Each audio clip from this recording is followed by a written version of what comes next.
Пайгамбарыбыздан иман үйрөнгөн, ибадат үйрөнгөн, адеп ахлак үйрөнгөн. Пайгамбар саллаллаху алейхи ва салламдын тарбиятын алган. Аларда кандай? Rijal деп айтты Алла Таала. Rijалун. Алар rijалун. Кандай?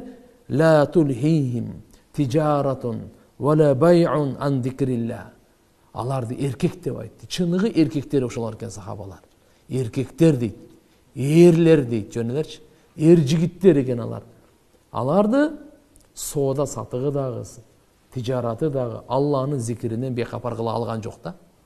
Биз бүгүн намазда, саждада Алланы эстей албай атсак, саждада, намазда Алланы эстей албай атсак, сахабалар базарда Алланы эстен чыгарган эмес. Вот биз менен сахабалардын айырмасы.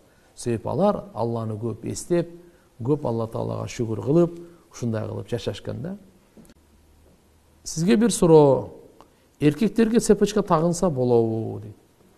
Эми аялдардан талашпай эле койгула эми. Бейиште тагыла.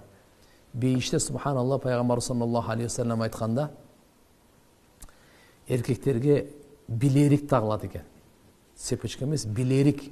Билерик деп коебу буну? А? Билерик кайерге чейин дебейсизби? Кайерге чейин тарата алсаң, ошол жерге чейин. Кооздук талагат экен да. Анан кийин эми ошон үчүн Абу Хурайра радыйаллаху анху эч ким жок учурда чыканакка чейин эмес, колтугуна чейин жууйт эле. Бул жерге чейин болчу. А так Куранда өкүм эми чыканакка чейин келген, чыканакты кошуп жуйбуз да. Анан биздин бир устаз айтат эле, имам Жамил деп, муфти Жамил деп чоң аалым менен айтат эле. Мен ойлойт элем эркектерге билерик жарашабы, жарашпайбы деп. Анан бир кишини көрүп калдым дейт, колунда сааты бар экен дейт. Сааты мынтип коет экен да.